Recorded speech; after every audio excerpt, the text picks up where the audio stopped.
Welcome back, Canonites. E3 is right around the corner with an expectation for a new Halo Infinite trailer and details on the game. Discussion on the game is on the rise once again. Recently on Twitter, during a conversation about Halo 4, discussion turned to the Prometheans, which inevitably became about how they might look and play in Halo Infinite. I brought up that 343 has the perfect excuse for changing these aspects of the Prometheans for Halo Infinite from a lore perspective, which prompted fellow YouTuber Mr. Macho to ask for clarification. The explanation I gave on Twitter was pretty bare bones, but he mentioned the idea of making a video on the subject, which I can't deny got my attention. So today, I'd like to talk about the changes in art design and direction that we can expect in Halo Infinite, and how those might be explained from a lore perspective, being that this is a lore YouTube channel. Though this was prompted by talk of the Prometheans, notably Knights, I'd like to save them for last. First, let's bring up something that we talked about last year when the Infinite announcement trailer came out, Master Chief's new armor. To sum things up quickly, it's definitely a new armor set, not something older. In my video, The Armor and the AI, which I've left links to at the top right of this video and in the description box, I speculated that Master Chief's Mark 6 mod from Halo 4 and 5 gets damaged in the 19 months between Halo 5 and Halo Infinite, requiring replacement. At the time, I was still speculating that the armor was a Gen 2 variant, but new information that has since been released calls that into question. I brought this up in another video, but to reiterate, the official Spartan Field Manual released in September of last year brought up the existence of Gen 3 Mjolnir, which was designed to, quote, incorporate lessons learned from Generation 2 improvements while also returning to some of the performance characteristics and higher levels of protection offered by Gen 1. Basically a way to explain any in-universe return to a more classic art direction in regards to Mjolnir. So the immediate conclusion here is that Master Chief will be sporting Gen 3 Mjolnir or maybe some Gen 3 prototype in Halo Infinite. While I'm absolutely certain this will be the case for Spartan 4s based on the concept art that's been released, the Master Chief's armor may have yet a different explanation. Continuing to quote from the Field Manual, the latest Mark 7 armor iteration is the testbed for Gen 3 improvements. So, rather than Gen 3 itself, could Master Chief be equipped with Mark 7 Mjolnir? Now for those who don't know or may have forgotten, Mark 7 was introduced during the Kilo 5 trilogy and, among other improvements, had a nanomachine suite that could automatically repair the armor and alter its appearance to suit the user's preferences. It would be a sweet irony that the explanation that gave us the Mark 6 mod, an explanation derided by almost every corner of the Halo community, would give us an armor with a more classic Mark 6 look. That covers Master Chief and the Spartan 4s, but what about UNSC gear as a whole? We've already seen Marine armor that's more akin to Halo Reach than the Halo 4 or 5 armor, though these same Marines seem to be carrying BR-85s, basically from Halo 4 and 5, rather than the classic BR-55. We've also seen a Pelican that looks more like the classic D-77 model of the original trilogy, rather than Halo 4 and 5's D-79. Generally speaking, these changes don't need much in-universe explanation. Marine armor designs have changed with almost every Halo game, with each battle dress uniform being canon variants of Marine or General Service armor, such as the case of Halo Reach. Funny enough though, it's actually been fairly consistent between games under 343, with Halo 4 and 5 using the same designs, but I digress. The same rule applies with weapons, where there have been numerous variants of all our favorites. We all know about the MA-37, MA-5B, MA-5C, and MA-5D that appear in Reach, CE, 3, and 4/5, respectively. Or the BR-55 of Halo 2 and the BR-55 HBSR of Halo 3, I could go on. The point is, each staple weapon from Halo has multiple variants, and that's usually how things are explained when things change between games.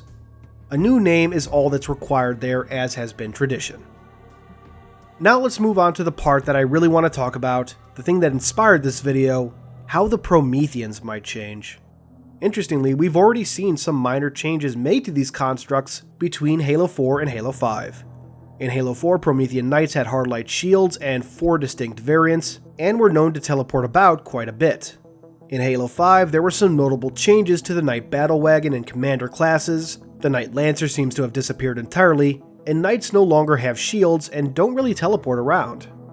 Now it's easy to chalk everything up to just gameplay, which is ultimately what drove all these design changes, but being a lore channel, we look for in-universe explanations, and interestingly, there is one, sort of.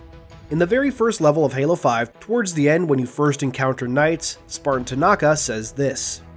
Knights, The new kind, too, like they reported on Ovan. Sadly, it's not elaborated on any further. Could have been interesting audio logs, but I digress. But the point is that we've had hints at Prometheans being redesigned in canon before. So with the shift in art design that we've seen from Halo Infinite already, what might we expect for the Prometheans? It's hard to say anything definitive obviously at this early stage, but I wouldn't be surprised if the Knights specifically took on a more Sentinel-like design, dropping the human faces and skulls for something more traditionally Forerunner. The folks over at SPV3 put together some amazing concepts for their own take on Prometheans. While they were never implemented into the mod, at least not yet, the redesign is a cool idea for a different take on Promethean Knights. I wouldn't mind if 343 decided to do something similar for Infinite. But we're not done yet. The main question, again being a lore channel, is why would these designs change? The simple answer would be because Cortana wants to, but we can do better than that, and I think the answer lies in what Promethean constructs were originally designed for, fighting the Flood. While certainly effective against the Flood, we can see that from the Halo 4 terminals, I can imagine that's being specialized for the Flood, or perhaps generalized to fight the various species the Flood might infect, could have left them slightly more vulnerable to a specific threat like humans. I hope that makes sense.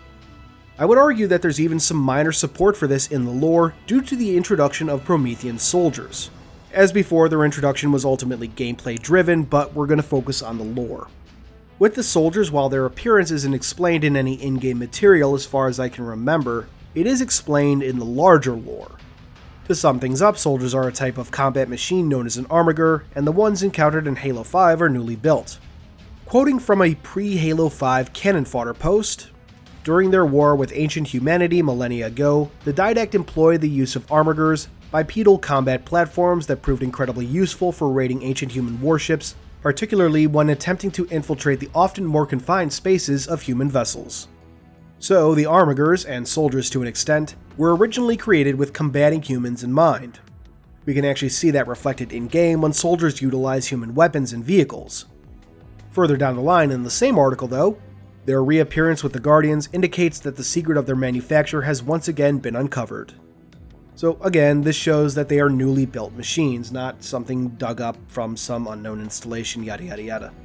So perhaps learning from her time fighting the Prometheans alongside John, Cortana slightly redesigned the Knights and introduced the soldiers to more effectively combat the UNSC and possibly other species that might resist her as well. And with Halo 5's story ultimately ending in a victory for Cortana, it's hard to argue the effectiveness of her new forces. Still, they didn't have a complete win with John escaping from her grasp, so perhaps Cortana may redesign the Prometheans yet again in hopes that they are even more effective. Or perhaps she wants to give them her own touch to distance herself from the Didact. Or both. Both works. And even then, we don't have to stop at the Prometheans. With various alien species almost certainly bowing to Cortana's rule, such as the Ungoi, she may provide them with new and more effective armors, maybe new weapons, maybe even new vehicles. Certainly, it's an easy way to explain any former Covenant enemies having new looks, should that be the case. This was kind of an unfocused mess of a topic, but I hope that the points and ideas came across nonetheless. Halo Infinite will, as far as we can tell at the time of this recording, feature a 19-month jump forward from Halo 5, opening the door to easy and convenient lore explanations for redesigns to various things: armors, vehicles, enemies, weapons, etc. I'm hoping at E3 this year we might actually see what Infinite could have in store when it comes to the enemies, specifically the Prometheans. Maybe Guardians 2 will get an overhaul in design, we'll see. But what do you think of the idea behind this video, and how would you like to see 343 approach created forces for Infinite? Let me know in the comments below. Thanks for watching, and I'll see you soon with the monthly recap. Thanks for watching, everyone. I hope you enjoyed this video. If you did, please consider subscribing, and if you really love me, hit that notification bell and leave a thumbs up. These both really help out the channel. I wouldn't be where I am now without your views and support, so once again, thank you. Keep on being awesome, Canonites.